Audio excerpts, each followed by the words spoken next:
Anggota Komisi 5 DPR RI Hamid Nur Yassin menegaskan pihaknya mendorong agar pembahasan rancangan Undang-Undang RUU tentang desa dapat disahkan pada tahun 2023 saat ini. Sehingga hal itu dapat menjadi legasi bagi pemerintahan Presiden Joko Widodo yang tidak hanya berupa ibu kota, Nusantara IKN, dan berbagai proyek strategis nasional PSN lainnya. Diketahui, Badan Legislasi Baleg sepakat membawa hasil pembahasan Panitia Kerja Panja. Perubahan kedua atas Undang-Undang Nomor 6 Tahun 2014 tentang Desa menjadi rancangan Undang-Undang Inisiatif DPR ke dalam rapat paripurna DPR RI.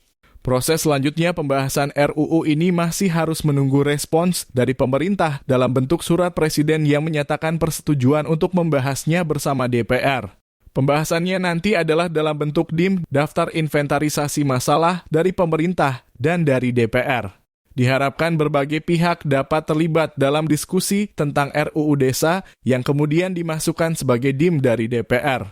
Atas dasar itu, Hamid bertekad untuk mengawal RUU Desa ini dengan banyak menyerap aspirasi dari para kepala desa Kades, perangkat desa, lembaga kemasyarakatan, tokoh masyarakat desa, akademisi dan berbagai pemangku kepentingan desa.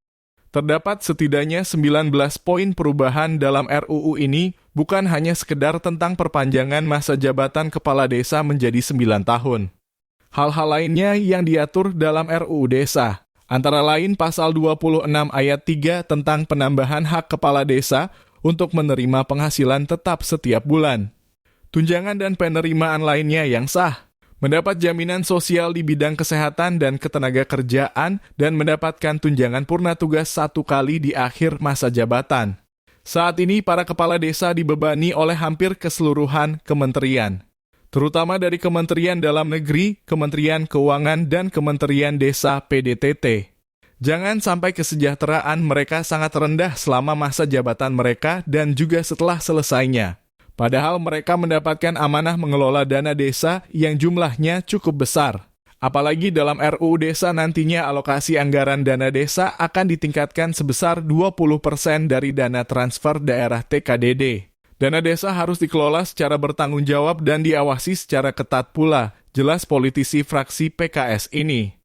Dengan adanya revisi UU Nomor 6 Tahun 2014 tentang desa, terbuka berbagai kemungkinan untuk mengembangkan berbagai konsep dan strategi pembangunan desa.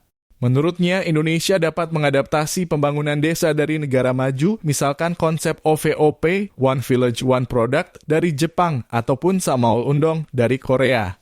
Oleh karena itu, kami akan meminta masukan dari para ahli pembangunan desa dan juga melibatkan para pegiat pemberdayaan dan filantropi di perdesaan agar dengan revisi Undang-Undang Desa ini, Indonesia semakin maju dengan desa sebagai ujung tombaknya. Tutup Hamid Nur Yassin.